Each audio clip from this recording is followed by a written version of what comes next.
What's up, world? It's your boy Trey Retro underscore GT back for another episode of the Car Talk series. And actually, this will be the last one of this series as we end up the month, 28 days of posting in February. The last car and one of my favorite cars is my 2008 Infiniti G35. I love this car primarily for the reasons that was my first quote-unquote fast car. The G35, they had the VQ engines in it, bulletproof engine if you know anything about cars. On the overseas side, it's considered a Skyline. VQ community is just an amazing community in reference to the G35 and the custom piece of it and this, that, and the third, right? And so, in my mind, it was the closest thing I could get to a Skyline without getting a Skyline.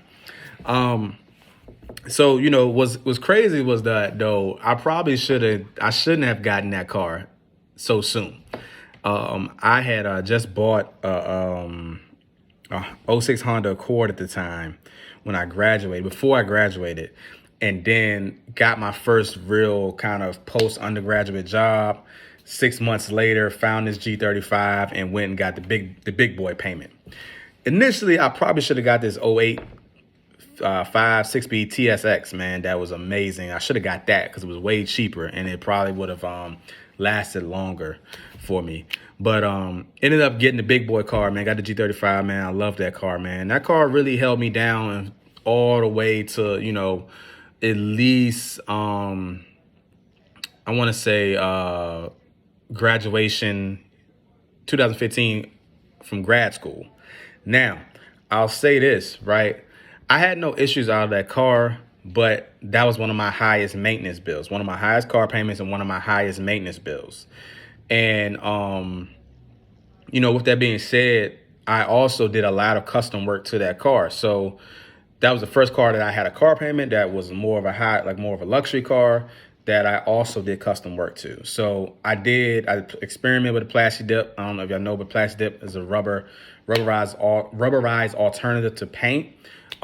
It's a little bit different than wrap, but it goes on like wrap and then peels off like wrap. But it's just a rubber alternative. I did that. I did wheels.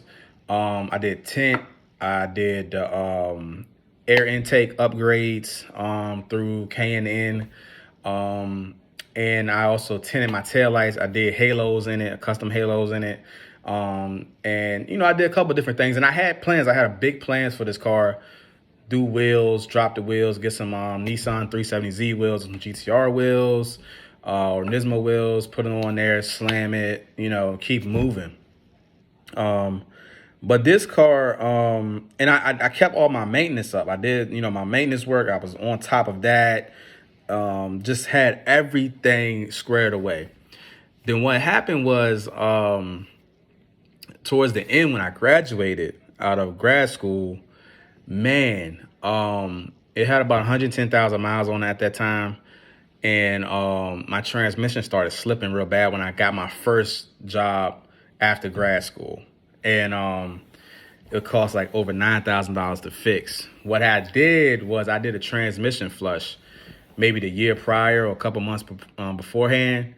And what was happening was I was leaking pink fluid. So what was going on was my trans cooler usually is outside of the actual radiator, but it's inside the radiator on this version of the VQ engines in that model. And the trans cooler had burst. So it was dumping, was it coolant? It was dumping transmission fluid into the radiator, pretty much.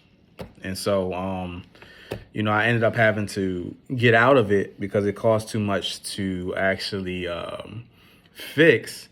And I sold my 97 Honda Civic the month before. So I ain't have no car, and this job required you to have a car.